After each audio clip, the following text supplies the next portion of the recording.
Hello, everyone, and welcome to a new episode of the Memorable Records podcast. We are going to be talking today about uh, three CD set that I was very happy that it came out when it was originally published, and I have it right here, and it's Bob Dylan 1970. So about 50, 51 years ago, Bob Dylan made some great recordings, some rehearsals in some cases, and they would spawn some important albums that were released that year. And to talk about this new, well, it's not new anymore, but it's one of the latest bootleg series.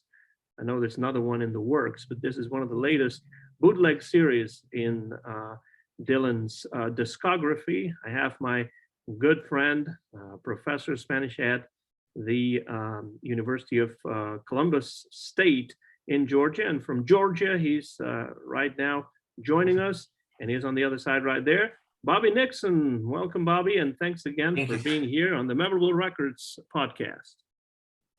Well, thank you. I really look forward to talking about this. We've been able to chat about it quite a bit, and I think it's a really interesting set of outtakes and multiple takes, demos, different versions of songs from a period of Dylan that's not widely known, but not his most celebrated or famous period. But I think everyone should go out and purchase this and really give it several listens. Now, this album right here is the 3 CD set, as I just mentioned. And before we began recording, we were talking about the fact that you believe that these recordings from 1970, some of them with great musicians, we have Al Cooper, we have Charlie Daniels, of course we have Beatle George Harrison as one of the guest stars on here. You believe that these sessions, these recordings here, besides spawning albums like New Morning, like Self-Portrait, both of them released in 1970 by Bob Dylan, you see this as a piece of a bigger puzzle. Let's start right there. What do you mean when you claim that? Well, I think we could talk about different periods for Dylan, and I think this could be right in the center of, say, late 1966 or 67 through around late 73, right in the middle. And, it's been widely documented after his motorcycle accident in 66, he was done with being the rock star Dylan, the second side of Bringing It All Back Home, Blonde on Blonde, Highway 61. And I think, the 66 tour left a really bitter taste in his mouth, after being booed around the world. And, but he had played with the Hawks, which became the band. And I think, settling down, being married, having children, being, I guess, in Bearsville near Woodstock, New York, he had the well-documented time, or, pretty much the whole year of 67 that he was with the band. And I think that, during that time, they changed the direction of music, and especially for this group of musicians. I mean, absolutely for George Harrison and for Bob Dylan. And we were talking about this, that George Harrison during Thanksgiving went with Patty Boyd up to Woodstock and was able to spend time with the band with Dylan in 1968. And, that was an interesting time because George was wanting to do other things. That's the year that my favorite Beatles album, the White Album, was recorded, but he also recorded as L'Angelo Misterioso on Badge with Cream and Eric Clapton. And then, of course, Eric played with them on the White Album as well. But, during that time, I think just the music that they were producing, especially with the band, the music from Big Pink was so important for Eric Clapton, for George Harrison, and just changed the direction of music. And I think here in 1970, it's a couple of years later, but Dylan had gone forward with a different style, if you want to call it Americana, because he's really, taking from all styles of American music, whether it's R&B, rock and roll, folk, country. And of course, you see that on his albums after that. Of course, John Wesley Harding, 67, Nashville Skyline. And then, this recording overlaps with the recordings for Another Self-Portrait, or I'm sorry, not Another Self-Portrait, the Self-Portrait. Self-Portrait, which was slammed by critics very harshly, very famously by Grill Marcus. But of course, that period in Nashville, which really, it started with Blonde on Blonde, where he saw just how amazing the Nashville studio musicians were, and, recorded those next albums. Of course, I guess half of Self-Portrait, he had gone back to New York. And so you see more of the Columbia studio on this recording. And of course, where he made the recordings with George Harrison in early May was in New York. But I think, what they created, which is of course well documented in upstate New York with the band, and what followed, I think this is really, you see it all coming together, and this is right in the middle of it. And I agree with that. I think that Self-Portrait was very unjustly bashed by critics. And I think one of the reasons must have been the fact that it's the first album in a long time that relies heavily on compositions that were not by Dylan himself. Mm-hmm. And I think what the critics missed, Marcus among many others, is the fact that Bob Dylan, when he gets to this point in his career, after those two wonderful records that you mentioned, John Wesley Harding, Nashville Skyline, changing his idea of what his sound should be. Mm-hmm. I feel like what these critics, I think, have missed is the fact that Bob Dylan is trying to reflect upon where his music is coming from. And this is something that he does continuously when he writes his own songs. He's sometimes harking back to an earlier era, but modernizing that sound. But here what he's doing is he's looking into his roots, and the roots lay in country music, folk music, blues, Cajun, all sorts, like you said, Americana before that that word had even been coined. And Bob Dylan was doing this. I think that's one of the reasons why I like Self-Portrait so much, because it really is a self-portrait, largely based on the music that influenced him, and without which he could not have been himself. And I think that's what the Self-Portrait is about. Yeah, and I think you could also think of this collection, the 1970 recordings, as an extension of the earlier box set, Another Self-Portrait. And when I saw that, I thought, people were so,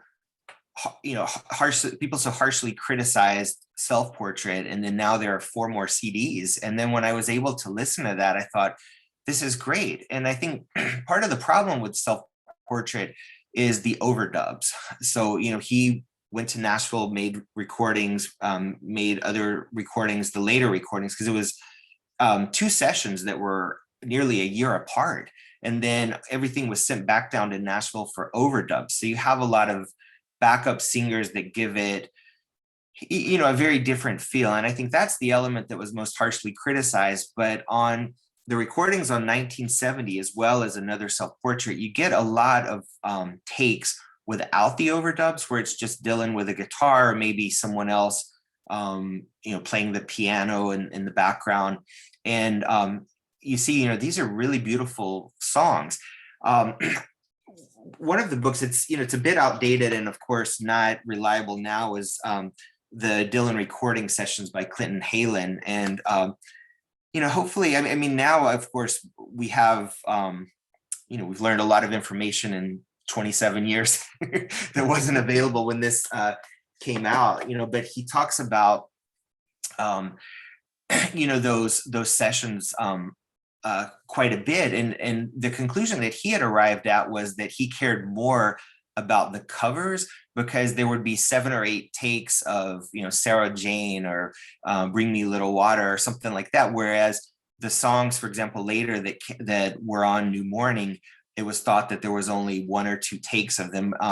Of course, we now know that that's not true, because with this set, the 1970, we actually see that there were quite a few more takes. They just weren't known. So, conclusions drawn without having all of the information. But, the other album that fits into this was 1973 Dylan, which from what I've read was released without his permission and was the record company getting back at him.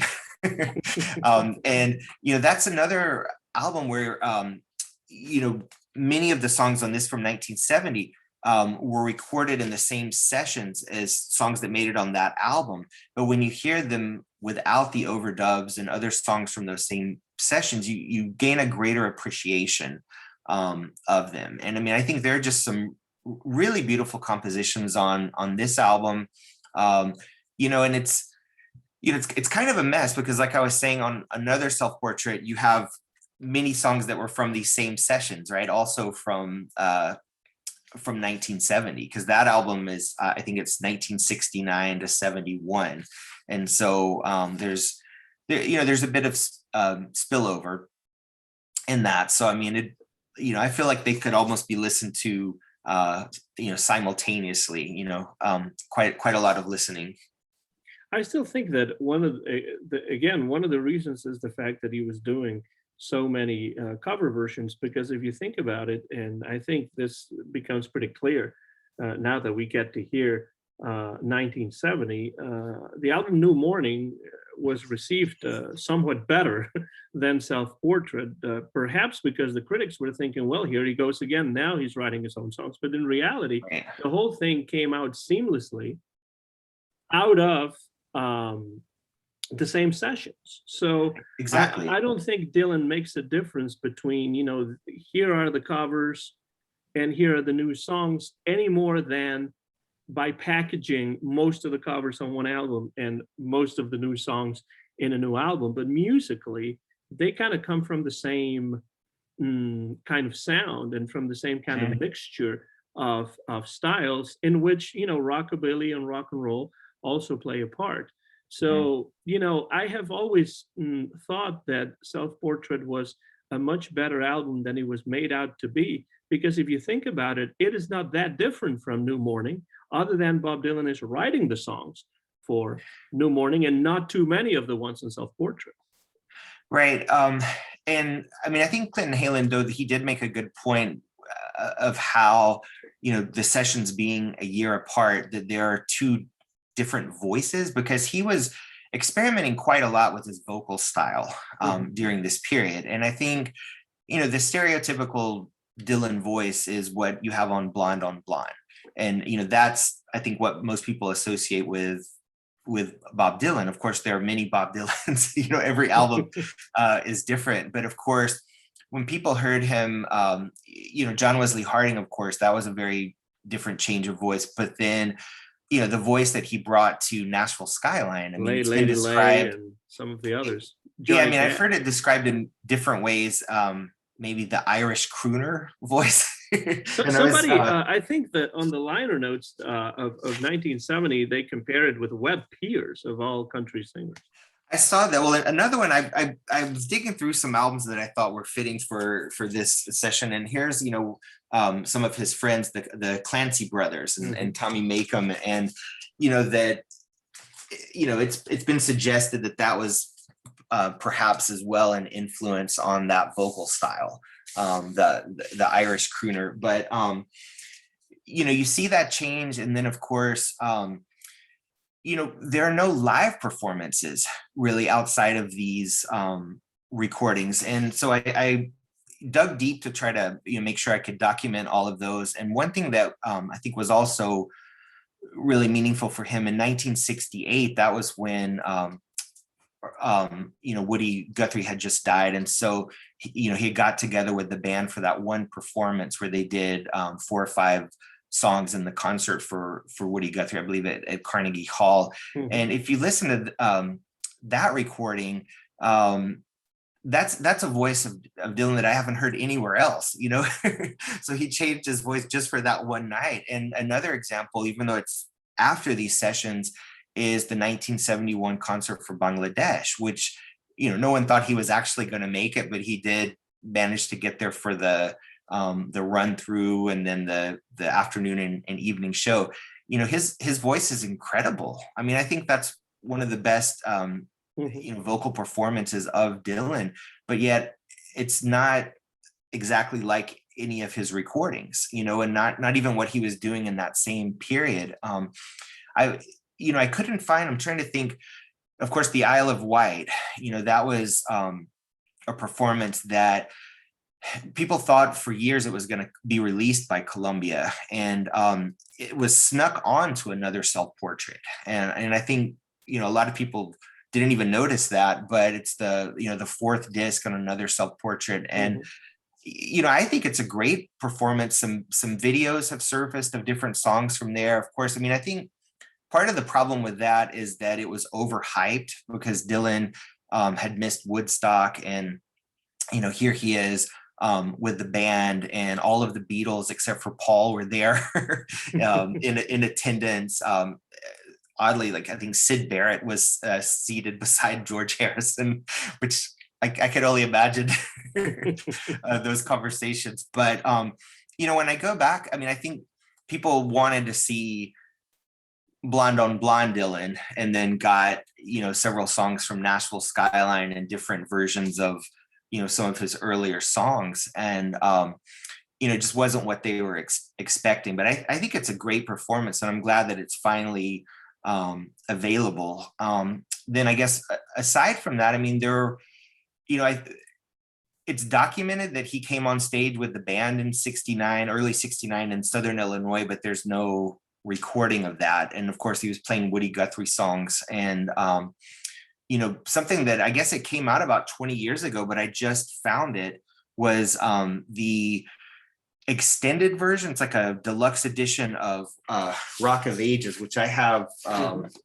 This was the album that came out in the 70s with the horns. That there's a New Year's performance from 71, 72, and Dylan came on with the band and played 4 songs. And I didn't even actually know about that performance until recently. I had missed that. So you can, it's very, very sparse, but every performance that he gave, it was sort of a different version of himself, a different vocal style, and I think, in this recording, even though it's all from the same year, I think there's incredible variety. Not just because of the songs that he chooses, but he performs multiple takes of the same song with very, very different styles. And I think that's something that Dylan did very well, and it was a staple of his music, really, the idea that songs can be reinvented and they can be sung in different ways, even in the same recording session. This happened to Elvis at Sun Records. The idea that he could experiment with, a slow version of Blue Moon of Kentucky and a fast one, or I'm Left, You're Right, She's Gone. There's this low version. There's then the faster one. So Dylan does this continuously, and he has done this pretty much since the beginning of his right. Especially. It takes a train to laugh, or a train to cry, a lot to laugh. Yeah. It takes a lot to laugh, takes a train to cry. I always mix that up. It's a great title too. And the thing is, I think people who have listened to Dylan for many years think, there's nothing new to hear, especially if you collected bootlegs in the 80s and 90s or before, and then you see everything that's available online. You think, well, I've heard it all. There's nothing left to hear. And so that was also my reaction to this. I thought, what could possibly be left from these sessions that would be worth listening to? And I just, when I listen to it, I think, it would have been a tragedy not to be able to listen to this. And, it's really aggravating because this is the only series of the copyright extension collection that he's made available to us, and I went through and did some digging. It was kind of hard to find this information, but for all of the other years, I mean, it's completely out of reach. And I looked for 62, 63. There were only 100 copies, and of course only released in England. 64, I would love to hear. It was 10 LPs, because there's lots of live performances that I've never heard. Maybe the quality is not very good, the recording quality. And then for the 65, 66, I mean, he released this ridiculous 18 CD set, which was $600. And, you're going to pay, resale value, of course, at this point. But, what I thought he did was interesting. I just wish it were more widely available, as he released all of the concerts from 1965 on a thumb drive. Mm-hmm. I think it's like 16 hours of performances. I would love to hear that, because that's, where members of the band are playing with him at the end of that tour. And, it's his first electric with acoustic performances for that whole year. And then of course 1966 is very easy to get a hold of, and it's pretty affordable. I think it's 36 CDs for around $100. I do have that one, and that's one of the things about Dylan that kind of puts him in sort of like in the same league with some of the great jazz artists of all time. I can actually listen to take after take after take of a Coltrane tune in the same way, or a Charlie Parker tune in the same way that I can listen to, take after take after take of Alberta sung by Bob Dylan, because I know he's going to be doing it differently almost every time he tries it. Yeah, and I mean, in many cases, they don't even seem like the same song, and they could be extremely different, fast and slow versions. But then, leading up to this 1970, we've talked about another self-portrait, and then from everything I've been able to read, it seems like there were a lot of multiple takes from the John Wesley Harding session, but they've all been lost because I guess there was a dispute in Nashville over who had the rights to those or something, and so they were lost in storage or something. I mean, it's a big mystery. A few outtakes from that session were on this one. I was gonna hold up another one of the bootleg series, the traveling through 67 to 69 with Johnny Cash, among others. Yeah, and I mean, that's really the most interesting part, the duets with Johnny Cash. Another thing, of course, when he's on the Johnny Cash show, that was another performance I forgot to mention from 69. But another performance that was actually only 2 weeks after the sessions with George Harrison in mid-May is in New York.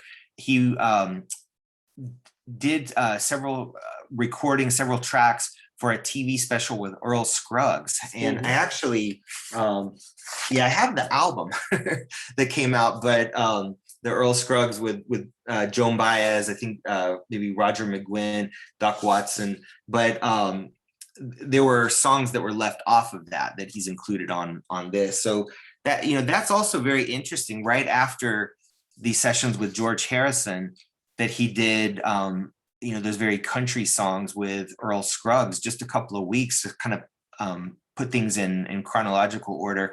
But then also, I was looking, because it comes out tomorrow, the 50th anniversary of All Things Must Pass by George, is he started those recordings about 2 weeks after these sessions with Dylan, which, they have nothing in common whatsoever. And so, except for if not for you. Well, and I don't know, I'm trying to think, because I know, there are different takes of that. Yeah. I mean, from that recording. I don't know. I mean, I assume there are lost recordings of them doing some of the other songs. I mean, I know I'd Have You Anytime. There's a recording from 68. what is this? The song, it's a blank right now, but the Behind That Locked Door, sorry about that. The one that George wrote for Dylan about, please come back into the public view, that he wrote before the Isle of Wight festival, basically saying, we want to see more of you. Don't, lock yourself off from the rest of the world. And there were some other unreleased songs. I Don't Want to Do It, Nowhere to Go, that they had also written together that came out much later. I think one of his mid 70s albums, and I think it was I Don't Want to Do It was on Porky's Revenge soundtrack in the mid 80s. Yeah, that's right. so I mean, of they all did places, right? Yeah, and I think it's really recognized as fairly cruel. This, what happened to George, just having so much creativity, but not being able to get all of his songs on Beatles records. I mean, not that what Paul and John were writing, what didn't deserve to be on there as well, but he just kept accumulating all this music. And that same year when he went up and spent time with Dylan and the band, not just recording with Eric Clapton, but that was also the year that he did the Wonderwall soundtrack, which Clapton was on as well. But when the Apple label was formed around that time, he was also writing loads of songs for other musicians that he himself, if he did record, there aren't releases of them, but he was very generous with some of his songs. I can't remember, there were two songs, one was My Sweet Lord, that he had given to Billy Preston for his album, which came out a few months before All Things Must Pass. And then I know there was another session that many of those musicians were on for the singer Doris Troy. And that's a great album too, that has been reissued on CD on Apple. Also, he did write Sour Milk Sea for Jackie Lomax. Yeah, and I mean, it's just incredible. I think he wrote or co-wrote maybe 4 or 5 of the songs on the Doris Troy album. But just going back for a minute, the importance of the Basement Tapes in 1967, what Dylan did with the band. Eric Clapton has said that is what changed his musical direction, especially when music from Big Pink came out. And there's a documentary that came out a couple of years ago, Once We're Brothers, that Robbie Robertson did, and they're interviewing Eric Clapton and George Harrison in different times, and Eric Clapton had asked if he could become a member of the band, and George Harrison talks about how hearing them really changed his musical style. Of course, the band they were there with Dylan, really just influencing them. But I think something that I don't want to leave out, because I think that it does tie in to this period, was George and Eric, when they wanted to break away from what they had been doing before, they found their release through Delaney and Bonnie and their band. And I think, their importance can't be overlooked. And these are names that people don't think of them, so much as being important. But if you go on YouTube, you can see concert videos. I think there's one in Stockholm where George and Eric are playing with Delaney and Bonnie's band, but they're there in the background. The actual band, or the other 3 members of what was Derek and the Dominoes. And but these musicians, they were all playing together. They're all playing on George's All Things Must Pass. They were on these Apple recordings as well. And so I think that community really can't be over exaggerated. And I feel like, they all played together at different times. I was trying to find, connections also between Dylan and Eric Clapton. I mean, with George and Eric Clapton, it's very, very well documented and obvious, but that Dylan had actually done studio sessions during his 1965 tour with Eric Clapton and John Mayall, which, I don't know that exists or has survived, but that would be really interesting to hear. And then they also, they recorded a song together in 76, sign language with the band. And then, also, I mean, both Clapton and George Harrison were there for the Dylan anniversary concert in 92. And so I feel like, those three musicians, something happened around that time, 67, 68, that they all decided to go in this direction, which I can't just say, they went country, but, definitely Americana and all the different, earlier styles of music, had a huge influence on their change. With George, you can cite lots of examples on All Things Must Pass, even though there's so much more there as well. Yeah, and since you're talking about George, let's stay on George, because I think these recordings here and this period that we're talking about really coincides with an important change of mindset in George Harrison. You mentioned Eric Clapton, and of course that's true, but I think it's also true of George, because I think a lot has been made of the influence of Bob Dylan on the Beatles, and particularly on John Lennon. Writing songs like "You've Got to Hide Your Love Away," or even "Help," starting to talk more about himself, caring more for the lyrics, and that kind of thing. And that is, I think, really absolutely true. But I can't help but think very often that the Beatle that was more in connection, more in sync, more in tune, so to speak, with Bob Dylan was George Harrison. And I think, the fact that 68, 69, those were around the times when you were mentioning before, which is true, that George Harrison was starting to get weary of being a Beatle.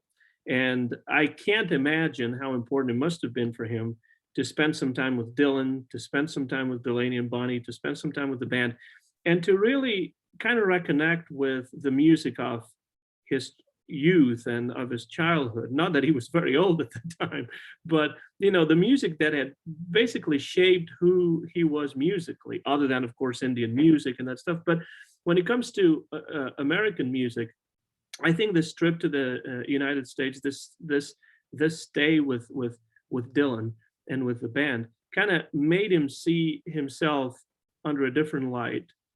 Kind of helped him, George, realize that maybe he had a future outside of the Beatles, because he was actually enjoying these kinds of jams and these kinds of live performances in many ways more than being in the studio with his old mates from Liverpool. And so I think this change of mindset is important to talk about. And I think it comes to the fore on the recordings that we see here from 1970 with Dylan, which occupy more than a whole CD here.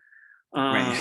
And these are recordings really, Bobby, that I remember listening to, I guess back in the 90s, on bootleg releases such as Artifacts 3, which was a box set that included solo stuff from the Beatles. And of course, as part of that were some of the tracks, a couple of them, 2, 3, 4, not too many, with Dylan. And then, of course, there were several bootlegs out in the 90s and possibly later with some of these tracks. The sound wasn't as good as it is on this release right here. But how does, in your opinion, how does George come through on these recordings? I mean, I think on these recordings, he's not at the forefront so much. You hear him singing the la la la's on Time Passes Slowly, and you can hear his guitar coming through. And so I don't think these can in any way be considered George Harrison recordings. But I think that it's like a second meeting. I mean, I'm sure they met in between then. There were lots of meetings between George Harrison and Bob Dylan, especially later on. But like I said, that meeting when he went up to New York in '68, and then I just feel like Well, this is only a year and a half later, and I mean they're in New York City this time for the recording sessions. But I mean, I think they're showing a lot of the songs that they really enjoy. I looking at the list of tracks, I can't help but remember when the Beatles were just getting started, that George had actually changed his name to Carl Harrison. I mean, I know the story just because of his admiration for Carl Perkins, and I think with Dylan you see the same thing, and I think that's probably where they really connected.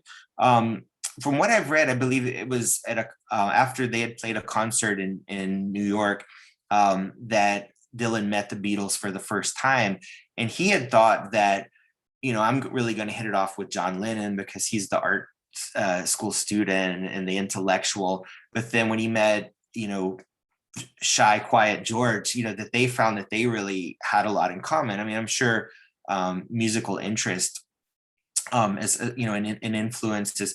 And so, you just can't over exaggerate, I guess, the respect that Dylan and George Harrison both had for Carl Perkins. Obviously, Johnny Cash, who, Dylan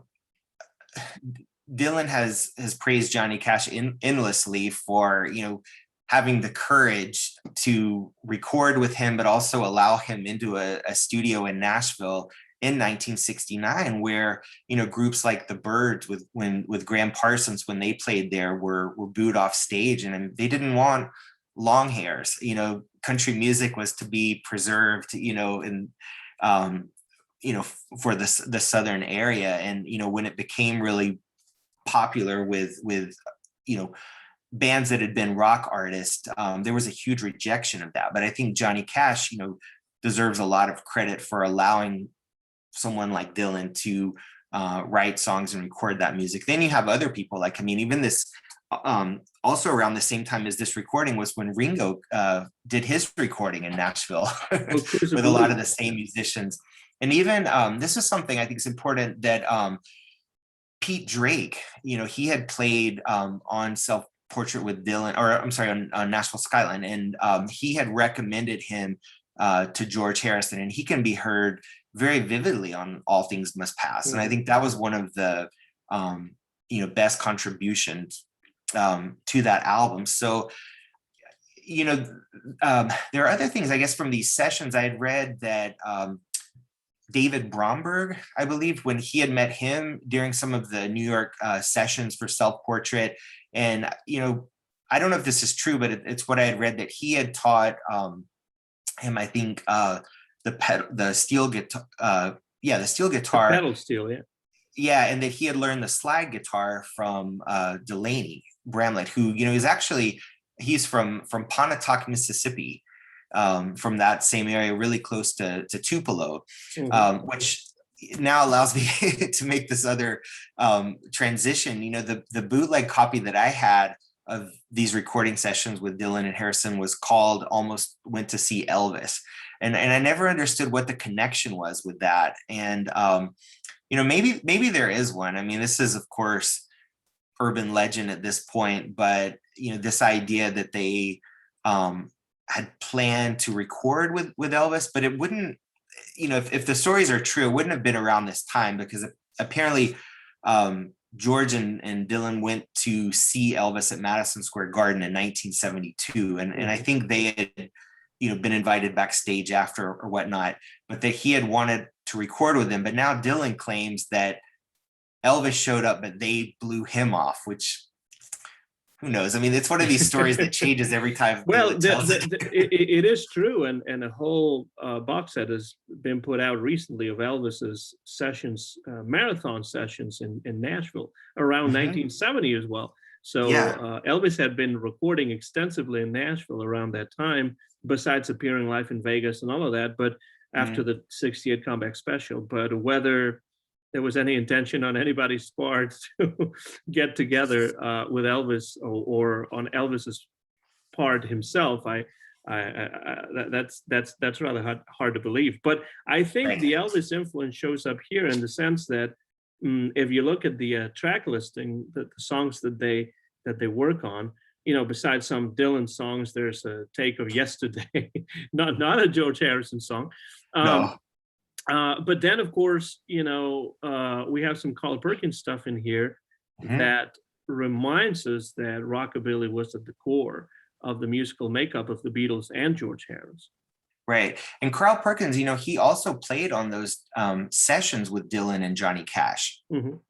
He's He was there. part And of the then, Johnny Cash show of the troupe, that toured with Mhm. Johnny around that time. And then when Dylan was on the Johnny Cash, he was on the Johnny Cash show in '69, and then later that I guess it would have been in '70. Derek and the Dominoes were on the Johnny Cash show, and Carl Perkins also played with them, which you can see. I mean, Eric Clapton's in heaven playing with them, but it's important to note as well that the Derek and the Dominoes, that band was the result of the All Things Must Pass recording sessions. Mhm. And they actually recorded their first two songs. They were produced by Phil Spector. One was Tell the Truth. I can't remember the other song, but George played slide guitar on those. And I think it was released as a 45, but then didn't actually make it on the album. Mhm. But going back to Elvis, you've probably seen this quote where sometime in the late '60s they asked Dylan what the highlight of his career was, and he said, "Easy, having Elvis play one of my songs." And the only song he had, publicly recorded of his at that time was "Tomorrow Is a Long Time" from the movie Spin Out in 1960. Actually recorded in Nashville. It was one of the Nashville sessions. But then Elvis had said that he didn't. I don't know if he wasn't aware that it was a Dylan song or if he just hadn't heard Dylan's version because it hadn't been released. It was from, I guess, the 1963 Town Hall, I think was the recording, or Carnegie Hall. But it was an album that Columbia was going to come out with, but never did. And so he knew the version. I wanted to hold this up by Odetta, just because there are also several songs on this 1970 release that Dylan knew from Odetta, a huge influence during that period. You mentioned the Nashville sessions. I haven't heard it, but I've read that there's a 13-minute version of "Don't Think Twice, It's All Right." Yeah, which was edited down for release on the Elvis the Fool album from, I think, 1971 or something like that. But yeah, there is a really long version of that. And so Elvis did record "Don't Think Twice" and actually does a pretty good job with it. Yeah. So one other thing, so the Beatles, there are hours and hours of the Get Back sessions, which hopefully someday will get a proper release. But I went through because I was able to find a listing of the Dylan songs that the Beatles recorded during those sessions. And I have a lot of questions because a lot of these, well, not a lot, but a few of them had not been released by Dylan. And so I was looking, this one, I came well prepared this time. The Great White Wonder, sort of the infamous first bootleg, wasn't out, because they did these sessions in early '69, so that wasn't even available. And so I don't know if Dylan was sending George tapes through the mail or what, or if he had gotten some recordings when he was in Woodstock. But they're playing "Get Your Rocks Off," which was part of the Basement tapes, but not, which is also not on the Great White Wonder. I think "Please Mrs. Henry," the Mighty Quinn. These are songs the Beatles are jamming. How did they know these? And you hear them make reference to a Dylan tape. They're like, "Oh, that's the Dylan tape we're listening to," or something. But then also, I thought this was really interesting. The Beatles do "I Threw It All Away," and Nashville Skyline wasn't out yet either. So, but that was apparently one of the songs that Dylan had played for George Harrison in 1968 in Woodstock. So I don't know. I mean, there are a lot of unanswered questions, but I mean, they played something like 14 different Dylan songs. I mean, they played so much, and I think that's obviously another interview, and you've talked about it as well. That those sessions also show all the people that influenced the Beatles. And Carl Perkins, I think they did like 8 of his songs, almost almost all from that first album, the dance album. Yeah, and in fact, it's interesting because now that you mentioned that, one of the things that I think is interesting about these recordings, besides the fact that they are one of the selling points of this album, Bob Dylan with George Harrison, even though George Harrison doesn't really sing that much, he does play, of course. Um, I think one of the interesting things is that George Harrison, who was always in the limelight for being a Beatle, I think he enjoys the idea that he can actually be the quiet one here, not draw as much attention to himself, be able to play whatever he wants to play, just enjoy himself in a jam session sort of environment, right? And I think this is what's happening here. I think he's not as interested maybe in being the lead singer on here, but on being just a session man, just a friend that shows up and plays as part of Delaney, Bonnie, and Friends, right? Right. But another thing, this kind of whets your appetite, doesn't it, for a possible actual recording of Bob Dylan and George Harrison together? That would have been wonderful, because it is interesting to think that Dylan recorded with Johnny Cash, but he never put out an album with Johnny Cash. He No. recorded with George Harrison, but he never put out an album with George Harrison. It makes you think about kind of how wonderful it probably would have been if they had just gotten together and collaborated. But I was thinking about that earlier and talking to my father about that, and he pointed out, well, Dylan did not really collaborate with many people because he did, of course, he played live with many people, Joan Baez, well, many people, but he didn't really get in the studio to do a collaboration with too many people. I don't think the band would count, since at that point when they were together, they were his backup band, or basically his band. Yeah. Then of course they struck out on their own, and they had a noteworthy career of their own on their own.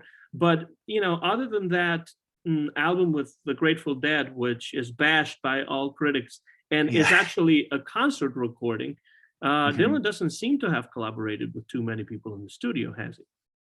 No, I mean, he did well on the album Down in the Groove. There are a few songs with members of the Grateful Dead as well, and I think the most famous one probably Silvio, which he plays a lot in concert. But it's still very much a Dylan album, and even though Robert Hunter wrote the lyrics with him, they're very much the band behind him. But it's interesting what you say, though, as far as Dylan and the band, when they played together, they very much were his backup band, because when their first album, Music from Big Pink, came out, from this documentary I had referenced before, Once We're Brothers, Robbie Robertson said that, Dylan came up to him when the album came out, and he's like, I just heard The Weight. Did you really write that, man? And he had not heard it. So, I mean, Dylan was not a part of all of those famous songs from the band albums. I mean, they did, of course, the Basement tapes together, but the work that the band did, that was very separate. And of course, when they toured together in 74, what would was on the Before the Flood album, they performed separately. I mean, they would do their songs almost as like separate shows.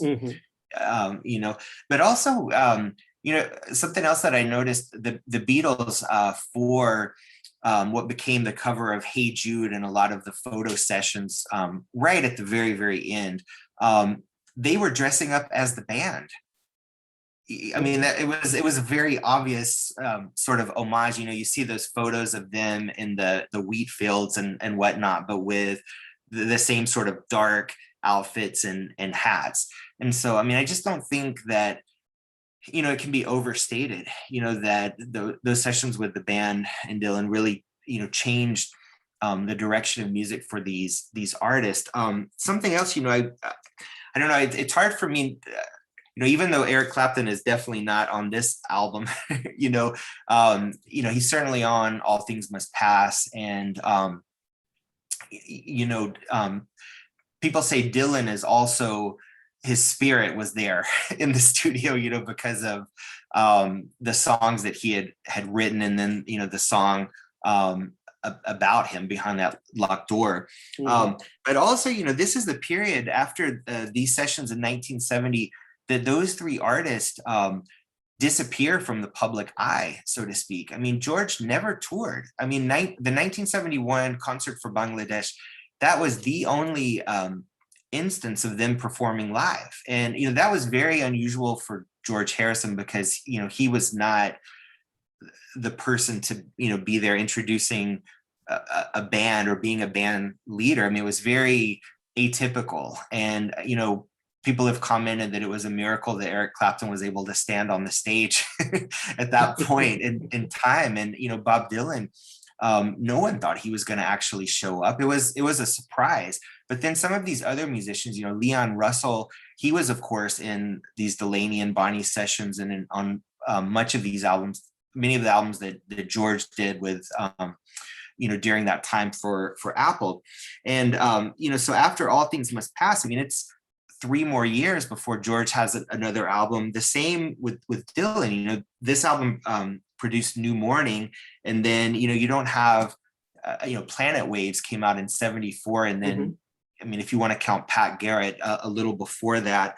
And then with Clapton, it was the same thing. 1970, he came out with his first album, which had Delaney and Bonnie, and then the Dominoes on his first album, and Derek and the Dominoes. And then, of course, he disappears as well until 1974. So, that concert was sort of, very much a one-off event, but, and you see that as well in the lyrics. I mean, that was something I wanted to point out. Many of the songs that are on New Morning, that's what Dylan's talking about. He's like, I want to stay in the woods with my family and, go fishing or whatever.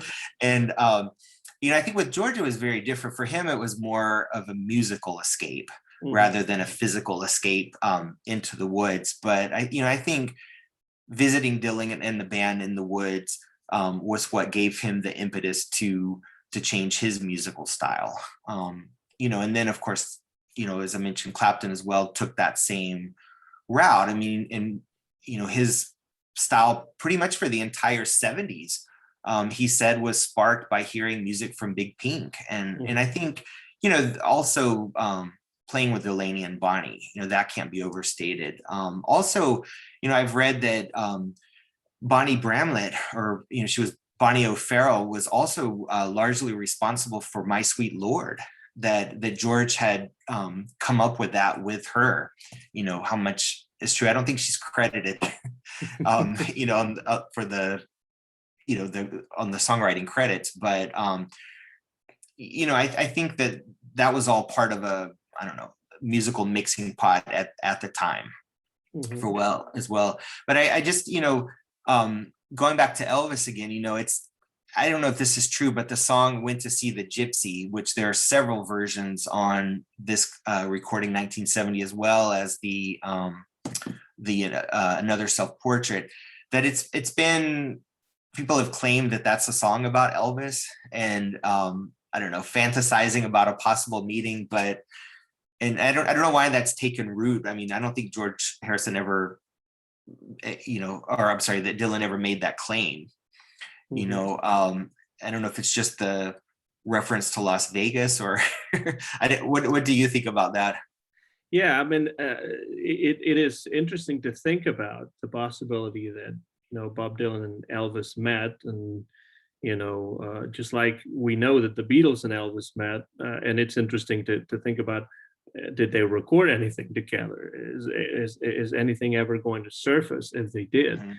But other than a rumor or just trying to see in a song what may not be in a song, which, is something that happens all the time with Dylan lyrics, because Dylan lyrics are written in such a way that they could be interpreted in many different ways. And Bob Dylan actually does that on purpose, so that the answer is blowing in the wind, so to speak. You get to make your own decision. But I've never really believed that particular song was in any way an homage or a reference even to Elvis, as much as I think it would have been interesting to see or hear Bob Dylan and Elvis recording together, because I know, and I think, this 1970, which I said before was part of the bootleg series, but I don't think it is a part of the bootleg series after all. It kind of looks like No, it was just the official release of the 50th anniversary copyright series. Well, what we see here really is a musical example of what several decades later Dylan would do as a disc jockey during that theme time radio hour. Because if you think about it, the sheer amount of songs in here and different styles and different influences kind of mirrors in many ways what Dylan would do later on the radio, showing not just his vast knowledge of American music, but also the depth and the variety of his influences. And I think this is something that you can see here. And it's one of the reasons, beyond the fact that George is like George, if George had not participated in this, it would still be as interesting to me because of how much it tells us about Bob Dylan musically. If you think, for example, that he's doing here not only his own songs and some classics, by Carl Perkins and others, the Carter Family, country music, folk, etc., but we have songs here by Eric Anderson. We have songs here by Buffy St. Marie, for example. Yeah. We have songs here also by Tom Paxton. So Bob Dylan is paying tribute not just to the roots of his music, but also to people that he admired, even if they were contemporaries. And some of them, Buffy St. Marie being one of them, are not as famous, not as well remembered these days as maybe they should have been. So, I mean, I know that we could spend hours and hours talking about this, but in an attempt to start winding down our conversation and trying to make sure that we don't leave too much out, because I know we'll leave a lot. I would like to talk a little bit, Bobby, about the contents of what we have here. What does this tell you about Bob Dylan as a musician? What does this tell you about Bob Dylan at this juncture in his career? He had been recording for about 9 years, and that's about it. But his roots lay, and I wouldn't say even hidden, they lay apparent way back, way years before he began recording in 1961. But Dylan's recording career at this point was 9 years old. And it is amazing the sheer amount of stuff that he recorded, and also the sheer amount of influences that he sort of channeled into his own style. Yeah, I mean, I think, like I said before, I don't think that, we should think of this as an isolated recording, that 1970 disc, because, from these same sessions, you have songs from the album Dylan, which came out in 73, the official album New Morning, Self-Portrait, another self-portrait from the same sessions. And I just think during this period, he was making music for himself at this point. He had already been, as far as you could go, as far as fame. So he was able to enjoy that. He became, a folk hero, rejected that world, made everyone angry at Newport. Then, he wanted to be, a rock star, and that happened. And then I think at this point, again, and you see this in the music, he retired to the country with his family. And, when he felt like it, he played with musicians that he enjoyed playing with and played the songs that he liked. And I think that the reason why there's been a negative appraisal up to now, or, in the past, was because of the way that these recordings were packaged. And I don't think that Dylan ever had a vision, like he would have earlier on with something like Highway 61, of, getting some tracks down and having an album put out. I don't think that was his vision. You know, I think the vision of the albums that came out, it was the record companies scrambling to put something together. And that's why I think that, especially when you hear these recordings without the overdubs, you know, and in some cases just him playing guitar, or maybe him guitar, maybe a piano, that you can really appreciate them for what they are. And, you know, like I said, even though you mentioned that it's not part of the bootleg series, it was packaged exactly like this one that came out just before. And I think that's the reason why I have this feeling that this is a part of the bootleg series. But in reality, as we were talking about it, I kept looking at the cover, and I kept realizing that there's really no mention of the bootleg series in here. No, and this one, you know, the traveling through 67 to 79, and then this is 70. You know, it's like an extension, and you know, in a parallel way, this one has the sessions with Johnny Cash, and then 1970 with George Harrison. But on the same end, I also feel like these are discs 5 through 7 of Another Self-Portrait, you know, because there are also lots of songs that ended up on New Morning on that set. But you know, also I was showing you that, you know, this is the cover of the 1970 set, and then on the back of the booklet for the traveling, it's the same exact same image. So you know, but again, that's just the packaging. But you know, thinking about the studio sessions, you know, I wanted to mention, you know, some of the artists, because I noticed that several of these songs that he covers, especially the folk songs, were all from 1964. And of course, that was sort of the height of his career as a folk artist. You know, people that I think he respected, Tom Paxton, the Buffy Sainte-Marie, of course, Universal Soldier, also made famous by, I don't know if you could call Donovan his rival, but, you know, in the movie there, the British Dylan, as they used to present him back in the day. Right. And then also even Glenn Campbell, who Delaney had actually been a member of his band at one point. But, you know, Spanish is the Loving Tongue. I think, you know, I looked into this. It was an old cowboy song, but I think Dylan probably had this. So I was going to show this as well. The duo Ian and Silvia, which is another group, you know, sort of like Odetta, that you just don't hear people mention anymore. But in the 60s, they were really influential, and they had toured with they did a train tour of Canada with I mean, they were Canadian, with the band, who were also mostly Canadian, you know, the Grateful Dead, Janis Joplin. And I think Ian and Sylvia, I mean, their style was very influential, and I think Dylan possibly got that song from them, where he had heard it. You mentioned Eric Anderson. You know, he also toured with Dylan in 1975. You know, if you can see him on the Martin Scorsese Rolling Thunder. And I mean, I think he does a great version of his song Thirsty Boots, which there's another version on Another Self-Portrait, another studio recording.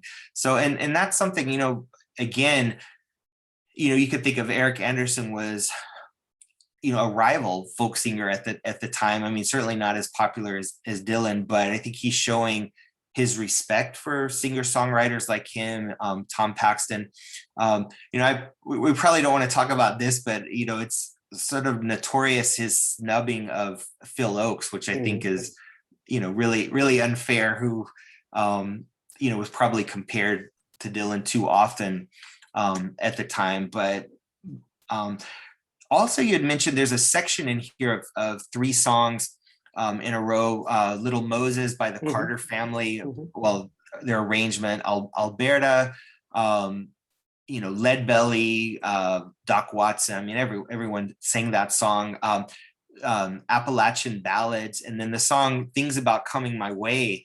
I wasn't sure who had done that, but I looked it up. It was the Mississippi Sheiks, and he had also, on his album World Gone Wrong, that was one of their compositions.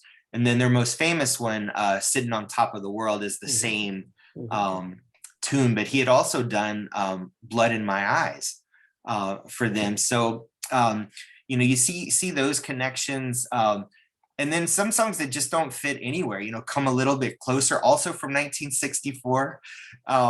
So like I said, I mean, there's no I don't think that, with these recordings that there was, the intention of, let's carve out an album, something that we can package. I think it's just him in the studio doing what he loves. But I was going to mention some of these lyrics. For example, Sign on the Window, I think, that's something that encapsulates this time, where he's like, build me a cabin in Utah, marry me a wife, catch rainbow trout, have a bunch of kids who call me Pa. That must be what it's all about. And I think that pretty much sums up his life, in Woodstock at that time. Time passes slowly here in the mountains. We sit beside bridges and walk beside fountains. A session, maybe he did a lot of fishing during that time. But, of course, some of the songs, of course, aside from them doing If Not For You, which of course George also included on All Things Must Pass, and they did it wasn't on the Bangladesh album, but there's a video of them playing that together in rehearsal before that concert. But at that time, Mama You've Been on My Mind was unreleased by Dylan, and then George recorded it, which it was also unreleased until the Early Takes album. Yeah, I mean, a lot of interesting covers here. Ghost Riders in the Sky, which I always associate with Johnny Cash, even though it's much earlier than him. I mean, pop songs, which I think, also had a huge influence. I mean, the Beatles, of course, they liked a lot of the sort of R&B girl groups of the early 60s. But here, I mean, you have Sam Cooke, who, John Lennon covered a lot of his songs as well, the Everly Brothers, and then of course the two Carl Perkins songs that we mentioned. So yeah, I mean, I think the songs that they play are, it's for themselves, really. I don't think they ever had the intention of releasing it, and I mean, thankfully it has been released now.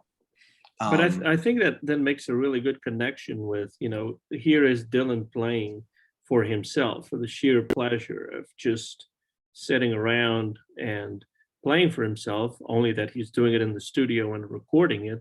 Not sure exactly what's going to happen with that, maybe. And then, as time goes by, he might decide what he wanted to do with those songs. But I think that kind of makes a really nice segue into the songs in New Morning, which are precisely about that, about, being introspective, relaxed, sitting down, doing simple things like fishing and just sitting around and spending time with family. I think there is, that kind of goes in really seamlessly with the idea of just sitting around like you're on your front porch or something, fiddling around with the guitar. And that is part of what makes albums like Self-Portrait and precisely these 1970 recordings so attractive to me, is that it's almost a glimpse into what Dylan enjoyed to do musically on any given afternoon when he was doing nothing but just fiddling around with a guitar. And I think, that makes these songs more valuable for dedicated fans like you or me who, want to understand what Dylan was going through and doing at a specific point in his life. And I think this point in his life has been somewhat overlooked, sometimes bashed pretty unfairly, I would say, because you need to listen to these songs to understand and put them into context to understand, what Dylan was going through and what he was trying to do. Now, I think one of the things that we need to do, Bobby, is to make a date for a conversation like this one about All Things Must Pass at some point, since, as you mentioned, it's coming out very soon. Tomorrow. Yeah, well, we don't necessarily have to record tomorrow, but I think it would be something interesting to do. And in order to sort of introduce that possibility, how important do you think these recordings that George Harrison did with Dylan were for the project of All Things Must Pass? And, in what way, if any, do you think All Things Must Pass may reflect some of what was going on here? I mean, you can only speculate, of course, but as we mentioned, I had this written down. I just want to make sure I get the date correct. So the demos, because these are going to be disc 3 and 4 on the release that comes out tomorrow. So George recorded his demos for All Things Must Pass May 26th, May 27th. And then, as we mentioned here, I didn't mention the dates for this, but it was May 1st, 1970. Mm-hmm. So just a couple of weeks before he laid down the demos for All Things Must Pass. And so I don't know, I mean, of course, that was done in England, and then this is in New York. So I don't know if what the actual effect of him going and recording with Dylan just shortly before starting that was. And I don't know if it was perhaps to go back to that inspiration, because I think that, again, when he went to New York in 1968, a year and a half earlier, that he was really desperate to do something other than the Beatles. I mean, he was already getting his hand into other music. I think he had done the Hare Krishna chant recording on Apple at that time, but he was playing with, Eric Clapton, playing with other musicians. He had done Wonderwall. And, this was sort of his big chance to show people, look, I'm a good musician. I'm a good songwriter. I've just, not been able to do that much. I mean, despite having done songs, like, Old Brown Shoe, and I mean, Something on Abbey Road, which were just, incredible, while my guitar gently weeps. But again, it was Here Comes the Sun. But I mean, that was an exception, Abbey Road being able to have those two songs. On other albums, the White Album, there were so many outtakes. You had mentioned Sour Milk Sea, Circles, different songs that were left off. Not Guilty. Not Guilty. I mean, he just had this massive collection of songs that he wasn't able to record. And especially he wasn't able to record them the way that he wanted to, because he felt like during the Get Back sessions that, they weren't taking his songs seriously. And so, with All Things Must Pass, he was able, to get an incredible band together. And, of course, he had Eric Clapton with him, but it was basically the birth of Derek and the Dominoes, and, Phil Spector, which, both you and I really like his production. There are a lot of different opinions. I know George himself had complained about, too much reverb or echo on those recordings, but I just, I don't want to be negative before it comes out, but for me, it's hard to hear a recording a different way, especially when it's something that I've listened to for 30 years. Exactly. It'll be a different album almost, but I'm very interested to hear cleaner recordings of some of the outtakes as well. And I don't know if we mentioned this, but the song Nowhere to Go, which is going to be on this album, a version that he recorded with Phil Spector, was a song that resulted from that visit to Woodstock that he and Dylan wrote. So I think also, people have said that Dylan is there on All Things Must Pass, at least in spirit, because of the songs that he wrote or co-wrote or that are about him. But again, I just wanted to go back to, George Harrison and Eric Clapton really being influenced by what Dylan and the band were doing in 67, 68, and 69 as well. And then, George and Eric kind of finding their ticket to their own path through Delaney and Bonnie. And just to sort of wrap this up into a bundle, if you look at this album, I was reading about it. So you have the Delaney and Bonnie on tour with Eric Clapton, which George Harrison is not on this album, but with the deluxe 4 CD version, he is on the other discs. But what I read is that the person whose feet are hanging out of this car is Bob Dylan. So, so I don't know. I mean, I think that they're, the three of them, I just think they were, on similar paths for a while, but it it lasted until the end of George's life. And then I think going forward, I mean, I found recently a concert from, I think it's 1999, Madison Square Garden, where Dylan plays something like 10 songs with Eric Clapton. I mean, they're having a great time. And of course, those three musicians played together quite a lot. And I mean, I don't think we even made reference to the traveling Wilburys. Yeah, and I was going to say that would be another piece of this puzzle that you mentioned at the beginning, that we could also, spend a whole episode or a couple of episodes discussing. Yes. Because of the presence of Dylan and George Harrison, of course, with Roy Orbison and the rest of them, Jeff Lynne and Tom Petty. But I think we have established, and I think this is something that we really wanted to do, that what we hear here on 1970 is a piece of a larger puzzle, and perhaps we'll be able to explore other pieces of that puzzle, being All Things Must Pass or the Traveling Wilburys, or many others in the future. Eric Clapton, of course, as well, because this is what makes this album so interesting, is that it fits within a larger picture of which both Bob Dylan and George Harrison are a part. And so, they are together here for the first and not only time necessarily, but this really is at the root of this collaboration, or this musical relationship between the by then pretty much former Beatle right. and Bob Dylan. So I definitely do recommend this set for anyone interested in the music of Dylan or Harrison or even Eric Clapton, because it really is an important piece of that puzzle. And I think it's a very important piece of the puzzle, as you mentioned.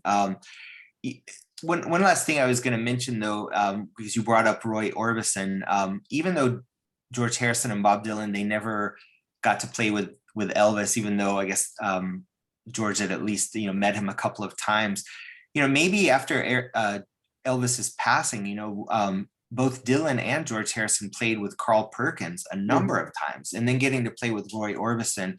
I think Sun Records, what the recordings in Memphis, of course, Johnny Cash.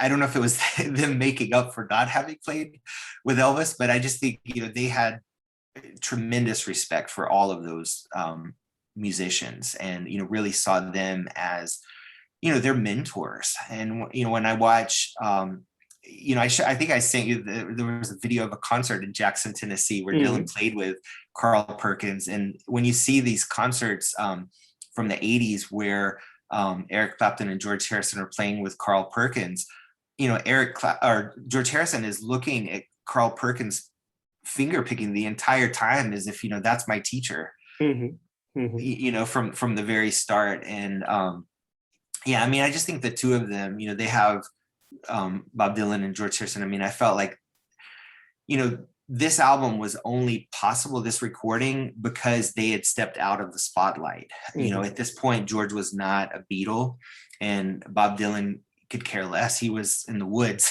with his family, and they were finally able to do what they want.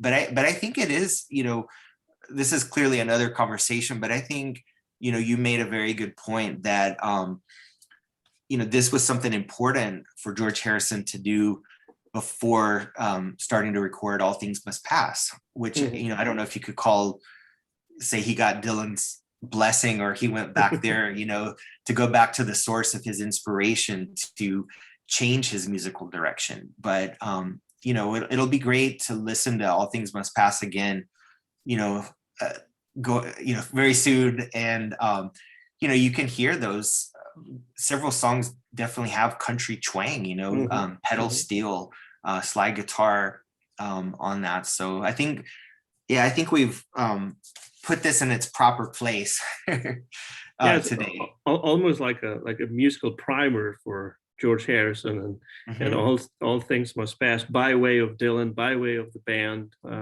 by way of the whole tradition of music that they were a part of, and that really, shaped their understanding of music. So I think, I know this has been recorded, so I hope I can count on you for another episode where we will discuss All Things Must Pass after we've had a chance to Yes. really listen to the whole thing, not the $900 version with a No. bookmark From a from the fallen prior tree. estate, not that. Although I would like to have that. If I won it in a raffle, I would gladly take it. Well, I have a friend who usually says that some people are not born to be rich, but that he is. Meaning that I would know what to do with money, Yeah. and he would not be, buying a $25,000 million car. Right. I would probably go for the All Things Must Pass deluxe Exactly. box set. But Bobby, it has been a huge pleasure as always. Getting the chance to chat with you. I would like to let the audience know that what will actually be published is only a small part of our conversation, which ranged uh, really widely on different other topics. But it really was a pleasure to be able to talk. I've been wanting to do this since this album came out, Bob Dylan 1970, a 3 CD set, including, among others, because he's not the only one, George Harrison, and of course, here on the um, Memorable Records podcast, you'll always have a place behind the microphone to discuss anything you would like to. I hope that in the near future. Well, thank you. I really enjoyed it. There was a lot of really interesting components of this to discuss today, and thank you for having me on. Thank you. And this has been a new episode of the Memorable Records podcast, Discos Memorables, whenever we do it in Spanish. My name is Anton Garcia Fernandez, coming to you from Jackson in the state of Tennessee in the United States of America. And our guest today has been my good pal, Bobby Nixon. We were talking about Bob Dylan, 1970, which we recommend to everybody out there. Ours is the copyright of this conversation, which we recorded via Zoom on, well, I think it's August the 5th. So just the day before the publication of All Things Must Pass, deluxe and non-deluxe and all different kinds of box sets. And you will soon be able to watch this conversation and listen to it on my YouTube channel, Anton GF. Hope to see you again real soon, and hope to see you too, Bobby, real soon here on the channel. Thanks for now, and bye-bye, everybody.